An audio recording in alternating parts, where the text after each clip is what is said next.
everybody. Welcome into YSN Primetime live from South Range High School Gymnasium because of a little bit of inclement weather that we're battling right now and the stuff that's yet to come in. DJ Yoakley with you. We, of course, have Steve Leslie, Donnie Riccatelli, and we are joined by a very special guest here this evening, whichever you'd prefer. It is the Don Farron, the OG, not the one that's booking the South Range Raiders right now, but the one that did it early on in the 70s and has a lot to do with the way the football team has formed over the last 50 years or so. So welcome to the show, my friend. Thank you so much. So let's talk about this South Range Raider group. When you put the South Range football program together with several other people, is this what you envisioned 50 years later or so to have the success year in and year out that this Raiders team has been accustomed to? We always wanted to have the success year in and year out, but the way the program has developed has far exceeded what we had anticipated. So when you were AD has changed over the years. What were your main responsibilities as athletic director in the 70s at South Range? I was very fortunate because as an athletic director back then, I was able to coach also, and I coached the football team and the basketball teams and even baseball and softball at times. But game day was very special. The field was set up as usual. We had grass. I swept the grass. Swept the grass to make the field look beautiful as it did for every home game. And that was a big event on game day, was sweeping the field before the game. And that was the old North Lima field? That's the old North Lima field, yes. Okay, so we talked about this before. The first team in this area to have a painted end zone was? South Range. And how did that come about? How did you decide we're going to paint the end zones to be different from everybody else? We were fortunate to have a very progressive booster club member named Mr. Gus Nemmons. And Gus and I ventured around to different fields, and it was really Gus's idea to paint the fields. And we got the booster club to get in touch with the Washington, can I say Redskins? Because that's who it was then. And we really got the exact paint that they used on their field for our field, and the rest is history. So you were probably a crowd favorite when it came time to wash those white uniforms on the opposing teams because they had burgundy and gold all over them. How many complaints did you field, and really did you care at that point? I'll answer the last question first. No, I didn't care. And we were fortunate enough that we had a laundry service take care of all our uniforms, so ours came back beautiful each week. We're still waiting on those burgundy uniforms that South Range had a few years ago to come back. So we know all about the laundry service. Here with Coach Don Farron, longtime athletic director here, as well as you coached at Hiram. Hiram College women's basketball. Okay, and then United local. United, I was athletic director, and Lisbon, I was also athletic director. And you can say it now because you've been away from the game for so long. Is there any place like South Range, especially when you call it home? Absolutely not. No. I looked at when we had a big game, the parents would come and form a tunnel that we would walk through. And now it's just unbelievable, the crowd support and the student support that the football teams get. And I think really all the other sports also get outstanding support from the students and the community here at South Range. So when a couple of years ago, when that Raider Stadium opened up, look at that smile on your face now. I can only imagine the smile on your face that night. That place was packed, and probably as packed as we expect tomorrow night. That had to be a special moment for you. It was. I was there almost every day checking out how the grade of the field was and putting the drains in, and I tried to help them put some of the carpet down. I didn't get any. I was supposed to. But yes, and then watching them put the bleachers up, I filmed everything, and it was amazing. And yes, it does put a big smile on my face. All right, let's talk about the son that you have now that's in your position. How cool was that to have your son, the next generation of Don Farron, filling your seat, filling your chair, and doing a really good job of being athletic director here at, well, his alma mater.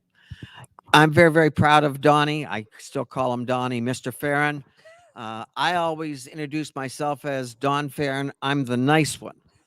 But anyways, he has done a fantastic job. He has done a job better than I could do because he has so many other duties to take care of as far as different athletic teams and events.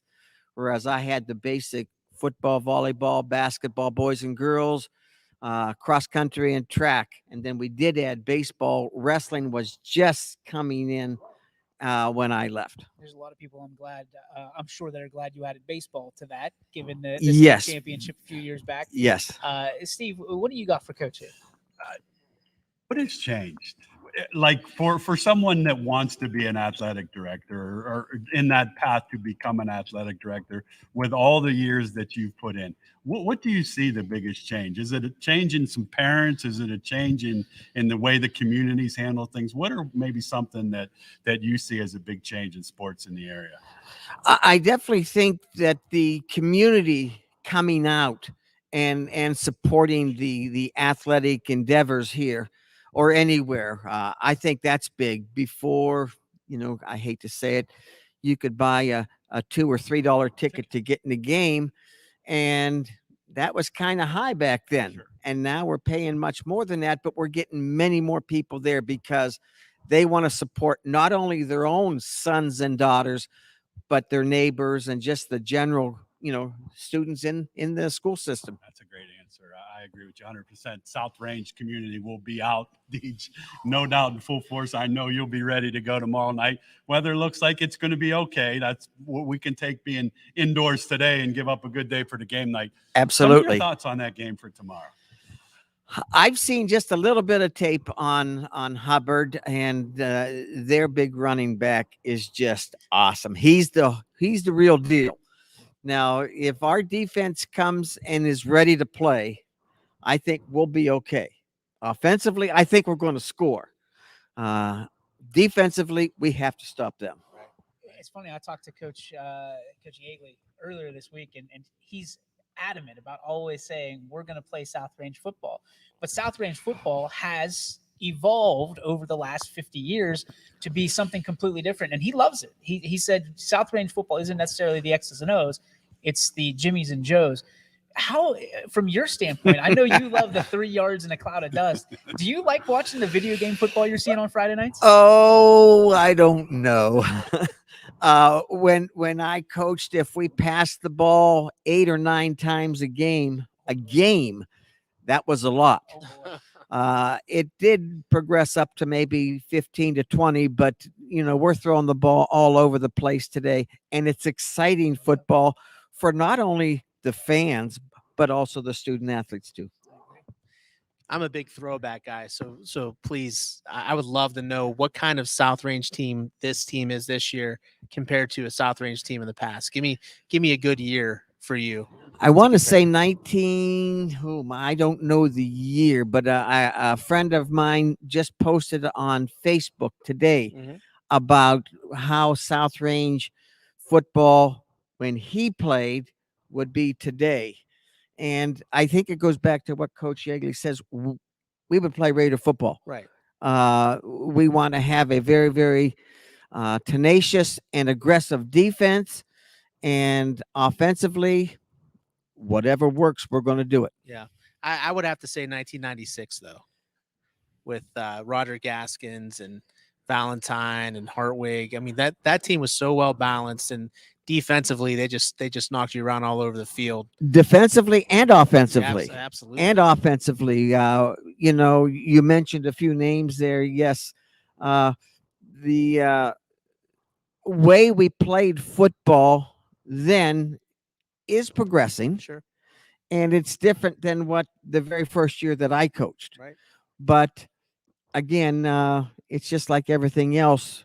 You see people do certain things and you try and it works for you, and then you build on that success. And I think that's what goes into our whole football program is success has breeded success. I love the fact that when I come here, there's nobody that I run into that hasn't at least bumped elbows with you when your name comes across. What does it mean to have a legacy here at South Range, and to be able to see it passed from obviously from you to Donnie and move on, and you go to those games on Friday nights and you get to kind of live in the moment of your work. I don't think it's a legacy. I hope it's not that. I was here for my time, 33 years. I loved every minute of it. I got to know many, many student athletes, and, we still cherish a lot of those relationships now. I'm very, very proud, as I said, of Donnie. I hope he continues on the road to success and keeps his coaches motivated and keeps the students looking forward to the next time they step on the field, the court, the track, whatever. Now, a lot of people know you as coach. I look at Paul Munson standing behind the camera, and really, that's around these hallways. That's how they know you. I know you as YSN super fan. Talk about how it's changed YSN has changed how you watch and can watch the Raiders year round, I guess.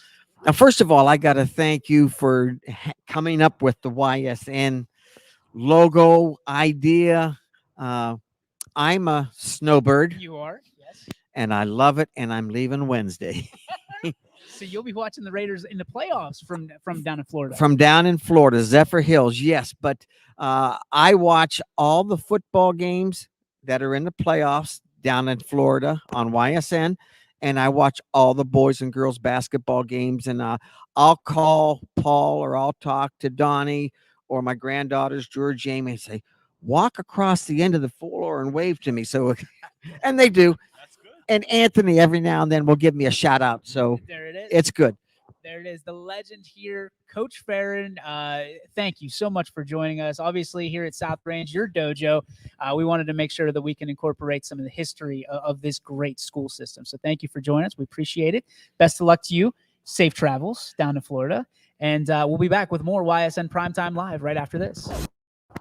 When looking for home design inspiration, don't just be inspired, be Baird inspired. Whether new or remodeling, Baird Brothers has the latest trends like shiplap to refresh your home. Go from inspiration to installation with our wide selection of in-stock American hardwoods. From the rustic charm of antique oak to the warmth of traditional cherry, Baird Brothers has what you need to make your home inspiring. Baird Brothers, our family's heritage, your family's home. For a great vehicle and a great experience, come to Boardman Mitsubishi today. As always, our full lineup of Mitsubishi models comes with a standard 10-year, 100,000-mile powertrain warranty.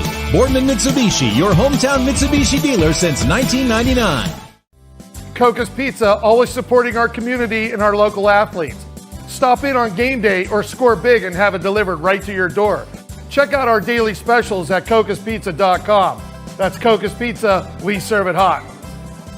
At Hubbard Chevrolet, Hubbard can help you get the financing you need regardless of your situation. I'm Tony Page, and I've helped thousands of customers in Northeast Ohio and Western Pennsylvania buy a vehicle. Visit HubbardChevy.com to get pre-approved. Remember, folks, Hubbard can help.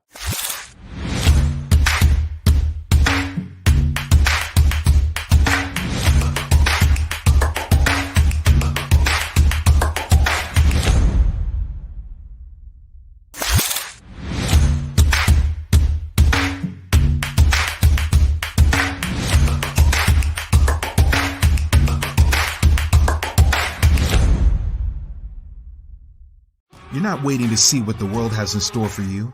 It's more about what you have in store for the world. All you need is the opportunity. All you need are the resources of a large university and the advantages of a personalized academic setting where you can experience new worlds in the arts and sciences, business, and education and make them your own. We are where you shape your future. We are Youngstown State University, and proud. And welcome back, ladies and gentlemen, to YSN Primetime Live. DJ Yoakley here. A special thank you to Don Farron, Coach Don Farron, for joining us a little bit earlier. But now we switch seats over to the enemy, It is not just kidding. He's YSN through and through. Anthony Romo joins us, the voice of the Hubbard Eagles. Young man, how are you? I'm doing great. Are you nervous? No, of course not. I'm excited over anything. Just hope for a great atmosphere tomorrow night, great crowd, and great game. Well, we're certainly going to get all of that. You have some explaining to do, Lucy. What is this? So Anthony Hartwig, him and Ty, a couple weeks ago, they didn't make a bet, but when they were picking the Hubbard-Poland game, they both had a lot of confidence in their choice to win the game. Safe to say Anthony picked Poland, who ended up losing that game. So tune in to Running Point tomorrow as Anthony will be rocking the Wally Thompson throwback football jersey back from his playing days at Hubbard. Ty said that any day he would have to wear it, and tomorrow's the day. It reminds me of Polk High jersey from Married with Children with Al Bundy a little bit. But respect, hey, he's living up to the bet. So poor Anthony tomorrow has to don the blue and white on the day of the South Range Hubbard game. Just a little game that's happening tomorrow. Let's get your insight on Hubbard. I mean, you've been covering them for years, and especially for us. What do you see? What's different about this Hubbard team coming in at tomorrow's game against South Range? Well, first things first, I think that the biggest difference in this Hubbard team this year compared to years of the past is their wing tee offense. This is the first year that Coach Hoffman has incorporated the wing tee offense into his system, and I think it's done wonders, especially for TC Caffey. He has 2,220 rushing yards this year, 33 touchdowns. But not just Caffey, Ben Wilcox has also stepped up. He's gotten some carries on some misdirection plays, had a 92-yard touchdown earlier in the year against Jefferson. He's really had an opportunity to shine, and quarterback Nick Hendricks as well. People don't give him enough credit. You think he's just in there handing the ball off left and right. He has to make those reads at the line of scrimmage on if he wants to hand the ball off to Caffey or Wilcox. So this Hubbard team coming into tomorrow night, they implement new intricacies into this offense each week. So I'm sure we're going to see something new tomorrow night, and it should be fun to watch. We know that Hubbard is a team that can throw the ball when their back's against the wall. However, they have been labeled as one-dimensional, and you're here to kind of dispute that. Year in, year out, Hubbard's pretty much always labeled as one-dimensional. We're known for our great running backs, and in most games, we don't really have to throw the ball that much. We can just rely on running backs, whether that's TC Caffey, LJ Scott, Ralph Morales. But if the going gets tough tomorrow night and we get put behind the chains, that's something that you do not want to do. If you're this Hubbard offense, is getting a second down, third down, and long scenarios where you have to throw the ball. But they've shown this year that they can convert on those long down and distances. So if the time comes tomorrow night, I'm sure Coach Hoffman has a lot of confidence in his quarterback to be able to make the right read and make the right throw for the first down. So obviously plan one is run with the big guy, the guy with over 2,000 yards, TC Caffey, a guy that's probably going to have some major accolades that come the end of the year. Plan B is what? If you are behind, and how quick does Hubbard hit the panic button if they're down 2 scores? So if you tuned into the Hubbard game last week against Niles, and if you've watched Hubbard all year long, almost every single play, no matter where they are, Nick Hendricks is under center. They're running that wing tee offense. Last week, they actually went into the spread, and they had Landon Bates, who's a wide receiver, go into the quarterback spot in a Wildcat set. I mean, he really shined. He had 12 carries, over 100 yards, 2 touchdowns. So I'm sure that's something that South Range is going to have to prepare for. And if need be, if TC is getting shut down, which, I mean, hey, you never know. It could happen. This South Range defense, I mean, they're 9-0 for a reason. Their defense is very well. It accommodates their offense very well. If we have to throw Landon in that Wildcat set, Coach Hoffman will, and he has ultra confidence in him. All right, so from your perspective, put your Coach Hoffman hat on. Who are you shutting down for South Range? Who are you going after and saying, this guy is not going to beat us tonight, and we're walking away with a win? That's the tricky thing. South Range has so many weapons, but I think their main man that you want to have to key on is Dylan Dominguez. One of the best running backs in the area. Him and TC going toe-to-toe is really going to be a show tomorrow night. And the crazy thing is, with Hubbard being in Division III and South Range being Division V, but the same conference, one of these guys might be second-team all-conference running back, but first-team all-state. So I think if you're Hubbard, South Range, they're going to try to attack you on the ground first. We don't know. It could be raining tomorrow night, so that could play a factor in more running attempts than passing attempts. So I think someone we're really going to have to key on is Dominguez, and then just have to lay back on the throwing attempts from Billy Skripak. How many rain dances are going on in Hubbard right now? I was going to say, they want it to be as, excuse me, fans, miserable as possible, I guess, is what I would say. Cold, rain, slippery, whatever you want. DJ, and I don't, Donnie, you have to be so impressed with this. From a YSN standpoint, to have young men that played at Hubbard and represent all of us in Hubbard, this is why we do this. Right. You know, the young man drives over to talk. He's proud of who they are and what they do, and you should be. There's no doubt. I don't think this game, either way, obviously there's a loser, but I think both teams end up winners in this when they move on for the playoffs. I really do. Absolutely. Do you feel like it's going to be one team learns and the other team is springboarded into that 10-0 and into the playoffs? Oh, for sure. I think that both teams are definitely going to benefit from this game this week. Just because a lot of the teams you play in the playoffs here in Northeast Ohio are very balanced offenses. A lot of them throw the ball a lot them run the ball a lot. And I wish Jamie was here with me. He couldn't be because he's out in work, which hopefully the weather is staying well where he is. But he always tells a great story that his senior year back in 2018, Hubbard was 9-0 going into week 10. Senior night, they placed Youngstown East at home, who, if you remember that year, they had beat number 1 state-ranked Canfield, and they had also beat Poland. So, I mean, they're roaring into week 10. Their starting QB goes down. So their backup by the name of Delshawn Petrosky comes in for the East Golden Bears. Yes. Yep. And they came into Hubbard and they actually beat us. They scored a touchdown with under a minute left, spoiled senior night, spoiled the undefeated regular season. But Jamie will say that was the best thing that could have happened to that team, because for the first time all year, they got punched in the mouth, and it really set them back down to ground level where they had to gather themselves and say, hey, we have something bigger to chase right now. They go into the playoffs. Week 1, they beat Indian Creek at home. Week 2, they go to Boardman. They play the defending state champion Steubenville, who had Tavion Crawford, who, if any of you got the chance to see him play in person, he's one of the most physical running backs that I have ever watched. They go in, they beat Steubenville. Now they're really riding high. They eventually bowed out to Girard in the regional final, but Mark Wade was the quarterback of those teams, and everyone knows how good Mark Wade was. Right. So Still is. the loser of this game will definitely still have some confidence going into next I'm just week. impressed with how far you can go back. I mean, it's unbelievable. I How remember old are you? 19. 19. He was a That's puppy. it's He was a incredible. puppy when I met It's him. It incredible. literally, I We're guess, talking with Coach Farron, a baby eagle. 33 years ago, and he's 19. That's, I guess, my point. I wanted to ask you, because you're the visitor. Tomorrow it'll be a little different than the visitors you're sitting with. To me, that makes a difference. Sometimes I think it's better, and I wanted to ask Coach Farron, sometimes maybe it's better to go on the road Absolutely. and be with your group of guys, and you know your fans are the place will be standing room only. But I think if there's an advantage, sometimes a little advantage maybe to Hubbard going on the road just as themselves. Yes, that's my opinion. Your thoughts on that? I think that it could be very crucial playing on the road, especially in a game like this. You know it's going to be packed, but if you're the home team, you know that the true Hubbard fans are going to travel on the road. Sure. If you're the home team and you get off to a slow start or the other team gets out to an early lead, you know those fans are going to start to get a little bit irritated, a little bit anxious. You might hear some boo birds coming out. So when you're on the road, you know that those fans in the stands behind your sidelines are your true fans. They're going to be there with you through thick and thin, and they're going to root you on the entire night.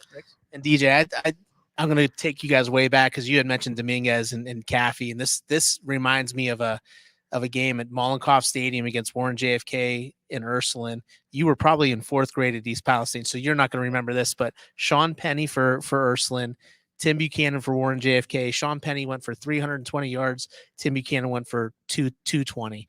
It ended in a Joe Dolan field goal to win the game in overtime for Ursuline at Mollenkoff Stadium. One of the best games I've ever seen in my entire life. This is going to be a game eerily similar to that. Well, it's funny you say that because we know that South Range right now is practicing special teams. I mean, that's how important it is. Right. The day before the biggest game of their season, they're out practicing special teams because they want to win in all 3 phases of the game. I'm sure Hubbard's absolutely right on board with that.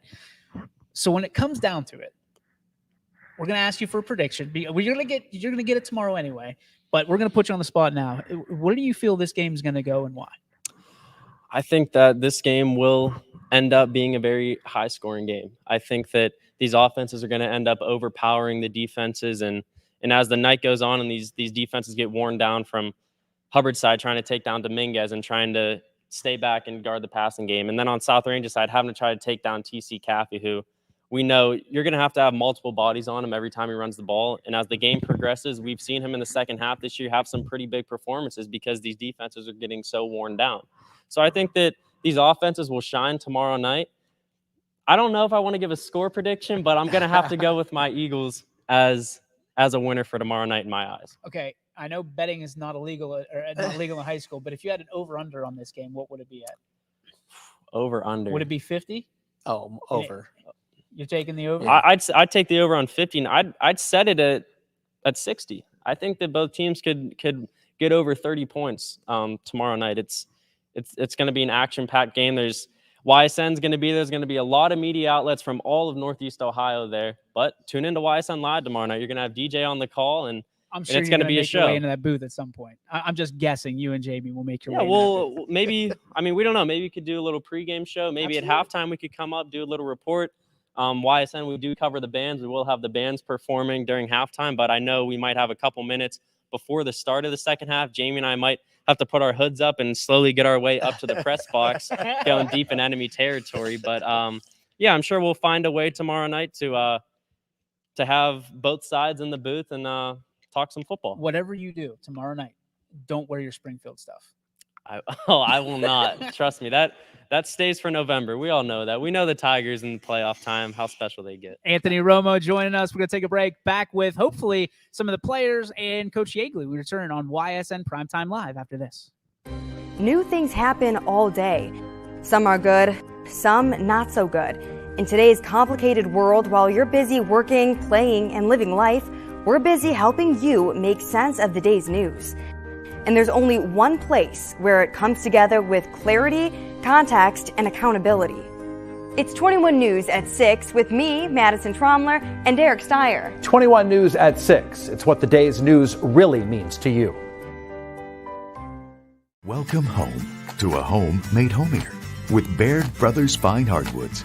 Inspiration starts at BairdBrothers.com and is turned into reality when high-quality hardwoods are delivered right to your home. Baird Brothers has the latest design trends, shiplap and skinny lap interior siding, antique oak rustic flooring, and, well, you'll find them all at BairdBrothers.com. Ordered easily, delivered conveniently, enjoyed comfortably. BairdBrothers.com. At Greenwood Chevrolet, shop with confidence knowing we're ready to go the extra mile for you. With the largest selection of used vehicles in the Valley, backed by the Greenwood Advantage Warranty. Every one of our vehicles has undergone our own 126-point inspection, so it passes the most important inspection, yours. No other dealership has the extra inventory, gives you extra for your trade, and goes the extra mile for you. Only at Greenwood Chevrolet. WRS Wealth Advisors, the area's premier wealth and retirement specialists.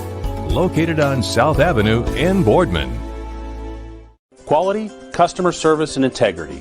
Those are the four words that have driven our success since 1957 at Joe Dickey Electric. Joe Dickey Electric is one Mahoning Valley landmark business that stays current with the requirements of our customers. Family owned and managed, we are an electrical contractor and energy solutions provider. Every member of our team adds to his or her skill set through ongoing training. Residential, commercial, industrial, automotive, and more. We keep ahead of the needs of our customers with a fleet of more than 50 vehicles and 24/7 emergency service, so you're never left in the dark.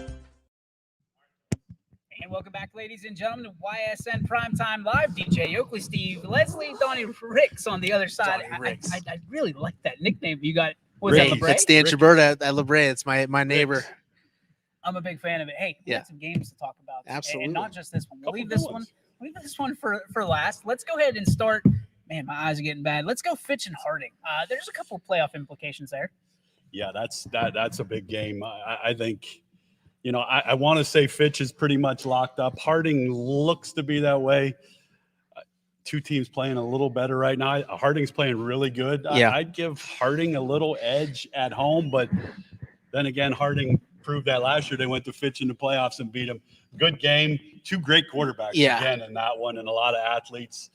That's a tough one to call, but I'm going to go YSN, and I'm going to take Fitch for the win. I would have to say, I think the second half of the Boardman Fitch game was really weird for Fitch. They were doing so many things really, really well. And I know Coach probably thought he had the game locked up and everything else, and they were just doing the same run. They cannot do that against Harding. Harding laterally might be the fastest team in this entire area on defense. I mean, they just get after the football, and that quarterback can sling it. That's saying something. That is. But I'm telling you what, Sherwood he puts that ball on the money. And it was a windy game Friday night. Didn't matter. Yeah, Didn't you were matter. talking too with Anthony, special teams. Fitch got a great kicker. Oh, That kicked 100%. him into play. I mean, those are when the weather gets bad, the good teams with the good kicker. I mean, yeah, it was a short one last week, but I was with you. I thought they were hitting that little hitch pass for 8-10 yards. Yeah, all day. Kind of went to the run game, which I think Fitch needs, no doubt. But oh yeah, I like the ball in Devin's hands. He makes a lot. Of I mean, you just see the professionalism, from a high school senior. It's unbelievable. Fitch put themselves on the map last week with their special teams. Obviously, yeah. For a run, you need to have special teams. We saw that with Springfield. We've seen that with every single team, specifically Springfield, that it has made a run in the last 10 years. Does Fitch feel comfortable now a little bit more with the pressure on their kicker, especially after that Ursuline game when the kick was blocked? Yeah, I think they'd have to. And honestly, it's like father, like son. I mean, his dad was one of the best kickers in this entire area. So like he's learned a lot. And I think the pressure is no longer on him. You could forget about that Ursuline game. That's in the rearview mirror. So, all right, let's get to Beaver Local, Wheeling Central Catholic. This game, a little bit of information updated. It's going to start at 7:30 as opposed to 7, based on busing.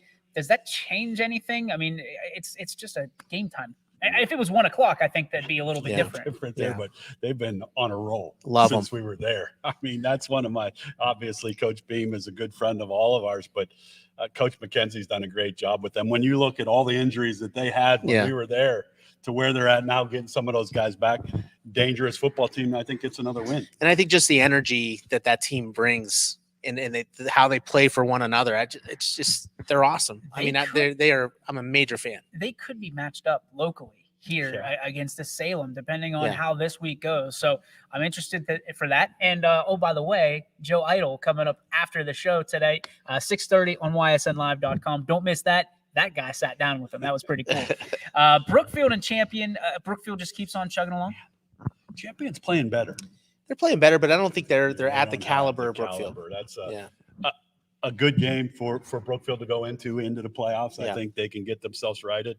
Again, Brookfield's played a lot of good opponents. That league's a good league, and I think Brookfield wins that one fairly easy. Nice little tune-up game for them. Absolutely. All right, Camel and LeBray. LeBray on a roll, but a little scare last week against Liberty. Do you like this? Well, I mean, you look at like opponents. Liberty has already played Camel and absolutely annihilated them. It's one of those games where you get out of the game healthy, and you look forward to the playoffs. Interesting, and they're ranked number 1 in their region, so it's going to be interesting to see how the Vikings shake out. Canfield at Boardman. Boardman sitting with just their fingers gripped, almost like a Schwarzenegger film on the helicopter to get into the playoffs. Does Canfield boot Boardman out? Is that their incentive? Well, I mean, obviously that's going to be number 1 on their board in the locker room is to completely annihilate Boardman and knock them out of the playoffs. One key thing that you want to look at is Sean O'Hara was 87 yards away from being the second all-time leading rusher in Boardman history. Wow. Pretty special, and he's only 125 yards away from 1,000. That Ursuline game not happening, that makes a big difference. Not playing in the second half against Youngstown East, with the running clock, makes a big difference and stuff too. You don't realize how much the last game of the regular season comes down to that stuff. And you don't want to talk about individual accolades and stuff like that, but a kid like that deserves those. So crazy question for you. And this is, I know you're very in Boardman. If Boardman doesn't make the playoffs, do they try to find a game in that week 11 span to get some of those accolades for the kids in the 10th game? Well, I mean, I guess it would depend on how banged up they are, how healthy are they? I mean, if they can find somebody that they can match up pretty well with, I mean, there's no reason why not. And maybe as a first-year coach, maybe that's something you do want to explore and give those kids a week 11 experience. I like it. All right, over to Columbiana and Lisbon. A battle here of two teams, again, kind of on the rise. We know Columbiana is going to play a week 11. We know Lisbon's going to play a week 11. So really they have 2 weeks left, but these are two teams that necessarily don't like each other forever. That's a big time rivalry, and Lisbon's been playing very good defense the last 3 weeks, so I give them a slight advantage. But Columbiana has proven they could put some points on the board. Yeah. I think that game could get up there point wise. Both teams with their offenses could get some points on the board. So now you look at Crestview and Newton Falls. There's a lot of playoff implications on this one. I mean, there's Newton Falls needs a win in the worst way, and Crestview is hitting their stride at the right time. Anthony Cusick, 3 touchdowns last week. Who do you like in this one? I mean, I'm going to go with the Rebels. I mean, I think they've been one of the most fun teams to talk about all year because of just how many games they've been in, and you didn't know what kind of team they were going to be at the beginning of the year. They were always that second half team and everything else, and they've really grown as a team. So I like the Rebels. Stevie? Yeah, I'm with the Rebels too. I enjoyed watching them at the studio last week. I thought they played very well, got behind early and did a lot of good things. I think Cusick is a very good quarterback, and that's going to be one of those teams that when we talk playoffs, and Joe mentioned, a win by Newton Falls is a ton of points for them, but I don't think they can get it done. Keep your eyes on that Crestview backfield. I like Patera, and I really like Cusick. He's coming on at the right time for the Rebs. East and Cheney. Need I say more? No. It doesn't. It kind of speaks for itself. Yep. It's the biggest game in the city. Those two communities will be out. There'll be a lot of old timers that will be out to watch those games that have a lot of memories of Rand Stadium and those things. That's a big game, and a credit to both of those guys. I saw some things we out in the communities doing things. So I think it's a big game, but I think Chris gets a big win for Cheney. All right, here's East Liverpool at Weir, a Liverpool team that seemingly finding themselves late in the season this year. Listen, I was shocked at last week's total. I mean, I thought they had, after the Beaver local game, I thought they just closed up shop. I mean, they weren't really proving anything the rest of the way. And then they went out and they knocked out Oak Glen pretty good. So maybe they do that again with another West Virginia team. If I know one thing, it's you never count out East Liverpool. No. Yeah. They're never throwing that towel. They'll play tough, no doubt. Fight until that the final bell sounds. All right, Garrettsville Garfield at Liberty. Liberty gave a shove to LeBray. Do you and Garrettsville Garfield and LeBray had a nice little game? I think that's going to be a little different shove by Garrettsville. Yeah. I think it's going to be a little different style of just line up and play it 4 yards at a time. If there's a game that was, and we root for all our schools, was heartbreaking, it was to watch Liberty.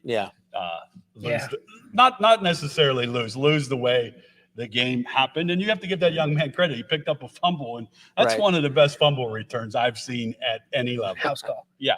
The play of the week on WFMJ, to be exact. Right. Yeah. This one, guys, I think there's a lot of people downplaying this one. I think this one's going to have some good ratings. Gerard at Niles. Yeah, I'm shocked because 2 weeks ago Niles knocked off Struthers, right? Mm-hmm. And I don't know, Gerard just seems to be like just middle of the pack, ho-humming around. Are they going to be up and excited to go virtually 2 miles away into Niles and do some damage? Probably. Keep in mind, Gerard's in right now. Niles Needs on to the get outside the looking young in. man that runs the football for Niles is one of those talented sophomores that he can bust one at any time, and I think he gets a big run in that game. I like a little advantage for Niles. I like the teams that are fighting to get in, like a Boardman, for example. It's 4th and 2. There's nothing to lose. You're going for it. You have to. Those guys with their backs against the wall, I like Niles. I've really enjoyed listening to some of the NE8 coaches talk about this game in particular. Lakeview at Jefferson. They feel like this is the wave of the future. We saw Jefferson. They're going to fight. Lakeview put up a fight. They led South Range. It was the first time South Range has been down all year, and it was to Lakeview last year. It was 3-0, or last week was 3-0. Lakeview at Jefferson. What are you expecting? I like Jefferson. I really do. I like the way they play it. I was impressed with the way they played here. I like the style of offense they run, playing some young kids. Lakeview playing a ton of young kids. So you're right. That's a team up in the future that will become the reckon with. But I like Jefferson. Yeah, I agree. Ricks, it's McDonald and Jackson Milton. What do you got? Well, I mean, obviously, rivalry. This isn't real friendly. This is ugly. Listen, this is always one of those games when we played Milton back in the day. It was you had a headache when you were done. I mean, it's war. Those kids, they never quit. No. But I'm gonna give McDonald the slight edge. I thought basically last week you threw in that Greenville team. It was one of those things you're just not really game planning for. Yeah, Greenville scored 49 points, but McDonald scored 35. You know what I mean? So that means they have the ability to score. Milton's been that team that you thought was going to be something pretty special early on, and then they just fizzled out. So I'm going to go with my Blue Devils, Week 10. Shocked? No, he better go with his Blue Devils. You know what? I will say this. I watched Jackson Milton last week. Yeah. I was impressed. Yeah. They moved the ball against Springfield, and yes, you get stopped, and Bo breaks a run or they hit a big play, but they did some good things in the first quarter and a half of that game. Right? I want to say it was 7-10 for quite a long time. That's going to be a good game, like you said, a physical game. But I'm going to go with Rick's McDonald on this. There we go, baby. The EOAC championship game here in Week 10. It's Southern at United. I didn't see this one coming, boys. I had Valley Christian locked in against United. Southern has opened up some people's eyes for sure. And what DJ's doing at United. Yep. That's impressive. Is that United? It's at United. I don't know. Every time I want to coach at Southern, every time I go against him and it's on the road, he puts up 45, Coach Wright, because he's been around so long. Two great coaches, a big-time rivalry. I'm going to say Southern. Okay. I'm going to go against him, though. I'm going to take United only because it's at United. Okay, it's only because it's at United, because weird things happen down at Southern. But Southern in the playoffs, they're going to make some noise, and I promise you that. I agree with you 100%, but I think that they're going to have to listen to some noise, and Coach Ogilvie takes the EOAC championship that nobody expected them to be there. Right. It's like a middle of the pack. Yeah. Yep, I'm in agreement with you. I'm excited for that game. We go from the EOAC championship to the MVAC champions, the Springfield Tigers, going on the road and taking on Sebring. Sebring, by the way, still able to make the playoffs with a win against Springfield. Not so fast, my friend. Yeah, I was gonna say, well, I mean, it was good wishful thinking, I guess. I don't know. No knock on Sebring. It's just Springfield, just a different. They're just a different animal. All right, Struthers, Poland. This is always a game. Always a game. Yeah, I mean, Struthers has been hit by that injury bug. They have some linemen, and I know Greenwood's out. Poland's playing really good. Yeah, I think Poland gets the win. I agree. Valley Christian at East Palestine. It is senior night in Bulldog Country with a game next week against Columbiana at home as well. Do you think the Bulldogs can find their first win against Coach Hake? I saw one of your amazing highlight tapes of the East Palestine volleyball team. Did you do one for the football team? No. Oh, okay, because they're not going to get the win tomorrow night either. So I'm just messing with your Bulldogs. What do we have here? Warren JFK at Southeast. This one, unfortunately, I'm so mad we don't get this one because we're not allowed, because they have their own streaming service. Yeah. But this is a big one for JFK. It's an even bigger one for Southeast. Yeah, and unfortunately for JFK, I think the Pirates are gonna. You think? I think the Pirates will take it to them tomorrow night. Ooh. Yeah, Southeast is one of those teams that they are tough. They're like a Garrettsville Garfield. The Pirates are tough. Got to go with Coach Perlogo. Have to. Yep. I just think that's 2 games. Remember that. That's 2 games we're off. So all you fans out there, he's at about 95%. So my teams are in trouble, no doubt. But JFK needs to get ready to go. I hope JFK wins, but Southeast is very, very good. Reserve at Rootstown. Rootstown seemingly just waits for our teams. So they just play on like Thursday. I felt like they did. They just sit around and wait. Out there. Yeah, we got shit. Right. I mean, God bless them. I mean, that's fantastic that they were able to find a game that late. That's a good football game. Yeah, and Rootstown early on, Liberty had to go up to Rootstown. It was a 14-6 game. So I mean, I could see Reserve definitely winning this game. I don't know how quick they could put them away. Shout out to our boys at Louisville for their first victory last awesome. week. They traveled to Lindsley, West Virginia, to round out the season. Thoughts? Victory 2. 2-8. I'm going to ride them. Let's go. They're getting their second win. I think. Why not? Win number 2. I like it. Latonia at Wellsville. Wellsville. But it's at Wellsville. Yeah, that's a tough place to play. Coaches had a tough year at Latonia with so many different things. I'll take Wellsville. Wellsville showed me something against Yes, Valley they did. Christian. Yeah. I mean, they took them to the wire before the Eagles finally flew out of the nest. Yes, they did. Ursuline at Mooney. You know a thing or two about these two teams? And you know what? My daughter goes to Ursuline. I don't sleep on that team that's going to come to Mineral Ridge and Cardinal. Yeah. It's what you play for. It's what you go to school with those two places for. And in my time at both places, usually the team with the the worst record is the team that comes ready to go and plays, and that's could be trouble. Mooney will be prepared to play, but I think Urson has just too much skill on offense and will put up too many points. And it's a holy war, so you know you're going to get their best. Doesn't matter what side you're on, you're going to get their best. And Mooney, obviously a predominantly running team. If they can get that clock going a little bit, maybe they hang around for a little while. But Ursuline is the beast. Uh-oh, we got a little alert. Got some tornado. A weather alert. Tornado alert. See, it's fun being indoors. It's good that we're down to our last game. End up that special teams there, Coach Yeagley. Come on over. West Branch. This is welcome to live television. West Branch at Salem. That's the game we're going to be at for prime time, 5 o'clock on Saturday. West Branch, the highest scoring team in the state of Ohio, and Salem, the team that is right behind them, waiting for something to happen in their season. Is this the moment at home that the Quakers prove that they are the team? No. Okay. And it's an emphatic no. Here's the reason why. West Branch has proven week in and week out that they don't care who they play. They're going to take it to them. The Howland game was close, but you got to understand Howland's a D2 school, bigger kids. Yep. They got great running game, everything else, and that was their only slip up. But they didn't slip up. They won. And Salem has I just don't understand how they have 2 losses on their schedule. I was thinking this would have been 9-0, 9-0 here, and 9-0 versus 9-0 there. And can you imagine? Can you imagine? Here, 9-0 there. Right. 9-0. But listen, Salem, they'll tell you straight up, they fell asleep at the wheel in a couple of those games, especially the Alliance game.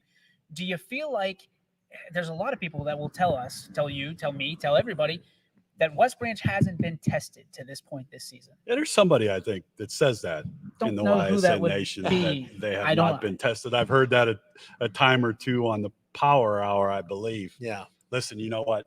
They've been tested. They have. I think that the biggest thing for me is DeShields maybe not playing last year in the playoffs, but my man got 5 weeks of practice or however long they practiced and got all those snaps going against their varsity, and they haven't missed a beat. They may be better than last year's team, and I think it's a bigger game for West Branch. I really do. It's definitely West Branch's game to lose. I don't want to say make a statement, but they need to win this game to eliminate some of that. They haven't beaten anybody real good. That's a dangerous football team that they could score at will. I will tell you this, and the people that are doubting West Branch, I say Drew DeShields. Yeah. Okay. He might not have the playoff reps. Do you know who his mom and dad are? Yeah. He'll be ready. He'll be ready. DeShields own West Branch, and West Branch is going to own the playoffs. I really do think that they're going to be a team that we follow a long time. So week 10 coming at you starting tomorrow night. On to Saturday we go. YSN will have you covered from pillar to post all weekend long. And of course, tonight, 6:30, you'll be sitting with Steve Leslie and Joe Idle for our exclusive interview with the guru of high school football here in the Buckeye State. For Donnie Riccatelli, for Steve Leslie, I'm DJ Yoakley saying good night, everybody, from South Range High School.